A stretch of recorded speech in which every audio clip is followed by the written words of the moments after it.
Hey guys, for today's video, I am going to bring back the real ghost stories. A couple of months ago, in this video right here, I requested that you guys submit your own ghost stories. I'm going to use a lot of them in videos to come, but for today, we are going to listen to Conver's story. I'm Haunted Conver. You can call me Conver. This is my ghost story, or ghost stories. It started when I was about 6.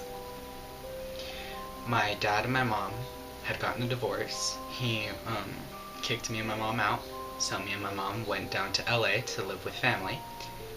And it was a really big old blue house. We saw this house. It was the most affordable, and it was the biggest for all of us. My tia and her kids, her 4 kids, my uncle, and my nana. Me and my mom shared a room upstairs, while my tia and her kids shared the biggest room downstairs, and my uncle and my nana had their own rooms. I'd say the most activity happened on the main floor area. Not that it didn't happen upstairs, because it did, and I was terrified to go upstairs, because I was always up there by myself, and being alone with that thing was not nice. In our living room, there was one couch against the wall, and then there was one couch on the staircase, like the back to the staircase, and no one would sit on that couch.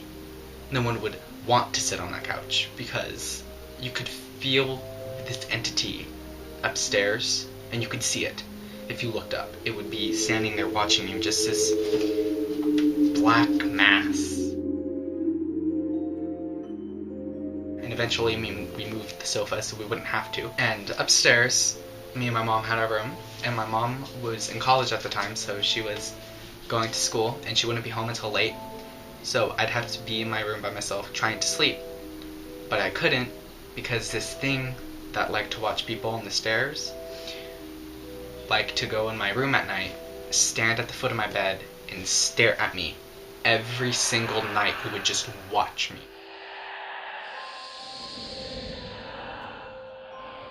One night though, all of us were sleeping down in my tia's room because she wasn't there, and my mom wasn't there, my uncle wasn't there, so my nana was taking care of all my cousins and I. And we woke up in the middle of the night to my nana yelling at us to stop hitting our cousin.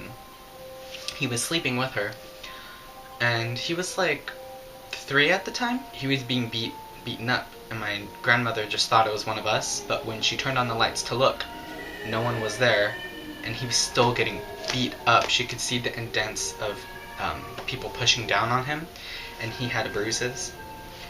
So it got really bad, so she took all of us to the church, a local church, and she got a Welch's jar full of holy water and started throwing it around, yelling, saying, "Get out of my house. You are not allowed in this house if you hurt us. If you can stay, if you promise to protect us and not hurt us." After that, it was dormant for a while, and then my uncle had his own kid, my little cousin Mia. It liked to mess with her.